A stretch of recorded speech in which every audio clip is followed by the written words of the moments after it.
Field में मैं देख रहा था कि इतनी घिसाई थी, तो वो घिसाई मैंने लड़कों की करनी शुरू कर दी यहाँ पर आके। तो हार्ड टास्किंग मैंने शुरू कर दी और I was being known as hard task master.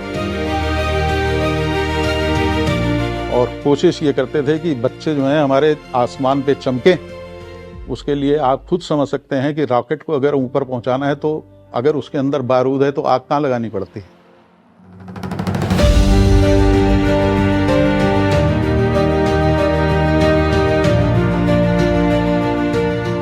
पहले तो इस कॉलेज का शुक्रिया अदा कर दें। शोहरत दी, दौलत दी, कारोबार दिया, यहीं पढ़ाया, यहीं से कमाया, यहीं से बच्चों को पढ़ाया लिखाया, घर भी चलाया, एक अच्छा यार दिया। और क्या चाहिए किसी को ज़िंदगी में। लड़कियां कम थीं, नहीं तो हो सकता परिवार भी दे देता, है ना। क्यों भाई, ठीक कह रहे हैं? सुभाष साहब कुछ गलत कह रहे हैं? चालू रहे। तो भैया ये इतना ही सब बहुत कुछ है इस कॉलेज की, इस भूमि से, इस धरती से बहुत कुछ मिला हमें। कॉलेज जब हम आए थे तो बहुत कम इंजीनियरिंग कॉलेजेस होते थे और स्टूडेंट्स बहुत होते थे, तो सिलेक्शन बहुत जगह धक्के खाते थे, बहुत जगह एग्ज़ाम देते थे, हर जगह का एग्ज़ाम अलग होता था, MNR का अलग, HBTI का अलग, ये सब का अलग अलग करते करते फिर ये कॉलेज, चांस की बात है हमारी किस्मत थी, ये खुला 1980 में। हम लोगों को कहीं इश्तिहार देखा इसका, यहाँ आ गए, फॉर्म भरा, चांस की बात है। हमने तो लिस्ट ऊपर से भी देखी, नीचे से भी देखी, दोनों जगह से नाम नहीं दिखा, बीच में था सारा।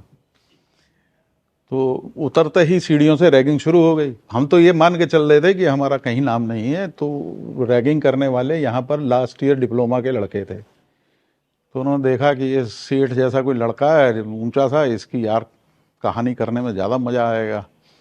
तो हमने कहा हमारा तो हुआ नहीं सिलेक्शन। कह रहे क्या नाम है तुम्हारा? मैंने कहा ये है। कह रहे जाओ यार, तुम्हारा नाम है वहाँ पर, हमने देखा है, तुम्हारा हो गया। फिर हम वापस सीढ़ी चढ़े, फिर देखा कि हाँ नाम है। फिर उन्होंने कहा तुम लौट के आओ, तुम्हारा कराते हैं, तुमको सही करते हैं। तो बहरहाल चूंकि लोकल थे तो कॉन्फिडेंस भी कुछ ज़रूरत से ज़्यादा था, कोई इतना डर नहीं रहता था यहाँ पर। पढ़ाई की, टीचर्स मिले कुछ। बहुत अच्छी बात ये भी थी कि टीचर्स कम थे, तो क्लास में हम लोग आपस में बहुत डिस्कशन करते थे। किसी की भी शीट पे जाके उसकी रोस्टिंग करनी शुरू कर देते, भाई क्या डिज़ाइन बनाया, ये डिज़ाइन बनाया, ये तो ये यहाँ से गलत है, ये यहाँ से सही है। तो रोस्टिंग होते होते हुई, रोस्ट होके हम लोग यहाँ पर 7 साल से निकले। तो आपस में एक दूसरे की कमेंटबाजी, एक दूसरे के डिज़ाइन पे रोस्टिंग, एक दूसरे काम पे रोस्टिंग। किसी ने अच्छा काम किया उसको देख के कोशिश करते थे कि हम भी अच्छा करने की कोशिश करें।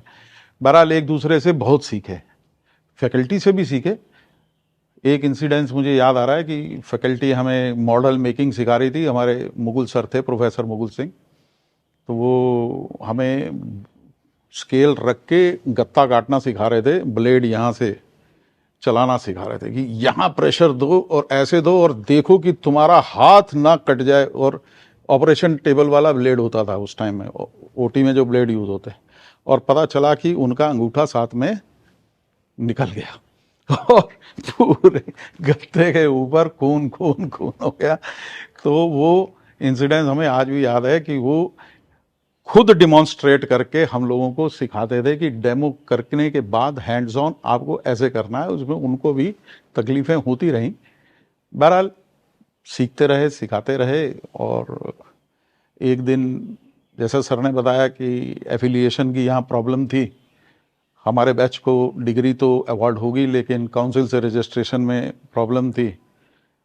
तो हमारे प्रिंसिपल सर होते थे थापर साहब, तो उन्होंने एडवर्टाइजमेंट हुआ कि आ जाओ यहाँ पर। हम भी निर्माण निगम में काम कर रहे थे उस टाइम में।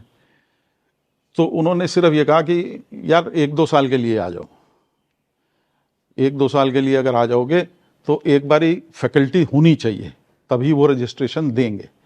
तो हमें फैकल्टी का नंबर काउंट पूरा करना था। तो हमने कहा कि अच्छा चलो सर, हम आप आ रहे हैं। वो इंटरव्यू में ही उन्होंने कहा, जो इंटरव्यू हो रहे थे, कि आप 1 या 2 साल के लिए भी। मेरे को था नहीं इंटरेस्ट।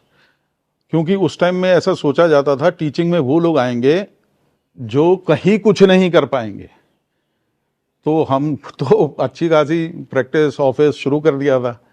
तो फिर भी उनके कहने से ये हुआ कि 1-2 साल के लिए चलो आते हैं, लेकिन ये कॉलेज में ना दलदल है, आप एक बारी फंस गए तो फिर निकलते रिटायरमेंट के बाद ही निकाले जाते हैं। तो सब ये सोच के थे हम लोग कि यार 5 साल काम करेंगे चले जाएंगे, 10 साल काम करेंगे चले जाएंगे। तो बेसिकली इस दलदल में आके ऐसा फंसे, अच्छा लगने लगा। मतलब यहाँ ये माहौल मिला। पहले तो वहाँ पर हम झाड़ खाते थे सीनियर आर्किटेक्ट की, यहाँ हम झाड़ते थे तो लड़के कहते थे थैंक यू सर। तो उसको कहा तुम गधा है, थैंक यू सर। तो मैंने कहा यार इससे बढ़िया राजा की नौकरी कहाँ है। तो हम लोग यहीं बने रहे। पहले तो हम ब्रदरली, मेरे साथ जो पढ़ते थे जूनियर थे उन्हीं का मैं टीचर बन गया, तो एज ए ब्रदर हो गया। फिर कुछ सालों के बाद मैं एल्डर ब्रदर हो गया। फिर मैं धीरे धीरे, मेरा बेटा भी यहाँ पढ़ने आ गया तो मैं फादरली एडवाइस करने लगा। और चूंकि मैंने फील्ड में देखा था, मैं फील्ड में प्रैक्टिस इसलिए करता रहा कि किसी को कभी ये ना हो कि हमें जंग लग जाए और हम वही पुराने ढर्रे पे पढ़ाते रहें। तो फील्ड में क्या हो रहा है और एजुकेशन में क्या हो रहा है, ये दोनों को हमने कंबाइन करके ज़िंदगी बिताई, दोनों ने। तो मकसद ये होता था कि बच्चे ये ना समझे कि इनको कुछ नहीं आता, ये किताब से पढ़ते हैं और हमें पढ़ा देते हैं। तो हम लोगों के सब्जेक्ट्स भी वही होते थे जो कि फील्ड से ओरिएंटेड सब्जेक्ट्स थे, उनको पढ़ाते थे। और उनको जाके डायरेक्ट बेनिफिट होता था फील्ड में कि ये फील्ड में जो सर ने पढ़ाया है वो देखो यहाँ पर हो रहा है। तो वो डायरेक्ट बेनिफिशरी होते थे। अब किसी को हिस्ट्री पढ़ाई तो मालूम पड़ रहा है कि उसको कहीं हिस्ट्री यूज़ नहीं हुई उसकी, या उसको कभी कोई प्रोजेक्ट मिला ऐसा, तब तो उसने उसको यूज़ किया। लेकिन हम लोग जो सब्जेक्ट पढ़ाते थे वो डायरेक्ट एप्लीकेशन डे 1 से शुरू हो जाता था। तो इसीलिए थोड़ा स्टूडेंट्स का उस हिसाब से याद रखते हैं कि हाँ ये सर ने पढ़ाया था तो इससे ये हम लोगों को फ़ायदा हुआ। बाकी चूंकि फील्ड में मैं देख रहा था कि इतनी घिसाई थी, तो वो घिसाई मैंने लड़कों की करनी शुरू कर दी यहाँ पर आके, और उनको एक हार्ड टास्क मास्टर बनाने की कोशिश थी कि ये हार्ड टास्क करना शुरू कर दें। क्योंकि फील्ड में जाके उनको ये समझ में आ जाएगा कि भैया ये जब तक यहाँ पर हार्ड टास्क नहीं करेंगे तो वहाँ पर कैसे फील्ड में हम काम कर पाएंगे। तो हार्ड टास्किंग मैंने शुरू कर दी और I was being known as hard taskmaster. चाहे मुझे गाली देनी पड़ी, चाहे उनको डांटना पड़ा, चाहे उनको क्लास से बाहर निकालना पड़ा, कुछ भी करना पड़ा, बोला ओनली मेरा जो ओपिनियन होता था कि ये काम जो है up to the mark, up to the scale करके लाएं और उसको हम फिर आगे प्रमोट कर सकें। तो इस वजह से गुस्सा आता था क्योंकि हम तो 18 घंटे काम करते थे, फील्ड में करते थे और कॉलेज में करते थे, और लड़का यहाँ पर अपना क्लास से गया और हजरतगंज में घूम रहा। तो वहाँ पर आता था गुस्सा कि साले मैं तो इस उम्र में 18 घंटे और तुम तो मुझसे जवान हो, साले तुम काम नहीं कर रहे। तो इस वजह से थोड़ा डांट भी लगाते थे थोड़ा, और कोशिश ये करते थे कि बच्चे जो हैं हमारे आसमान पे चमके। उसके लिए आप खुद समझ सकते हैं कि रॉकेट को अगर ऊपर पहुंचाना है तो अगर उसके अंदर बारूद है तो आग कहाँ लगानी पड़ती है? नीचे। तो उनके सबके नीचे आग लगाने का काम किया है और कुछ नहीं किया।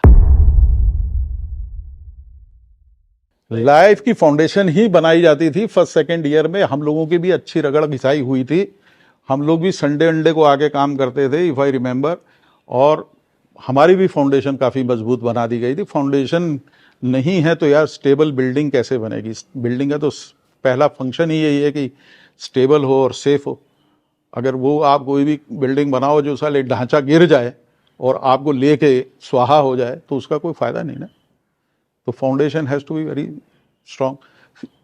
मतलब बहुत लेट तक भी सवाज सर जो हैं फर्स्ट ईयर को ही पढ़ा रहे थे।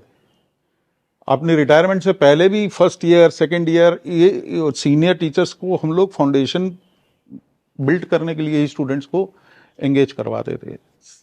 सीनियर स्टूडेंट्स को तो कोई भी पढ़ा लेगा, वो खुद मोटिवेट होते हैं, लेकिन नए नए बच्चे जो आते हैं जिनको डायरेक्शन देना है वो 12th पास करके आ रहे हैं, उनको एक डायरेक्शन देना है, तो सीनियर टीचर्स का ही रोल होता है कि उनकी फाउंडेशन को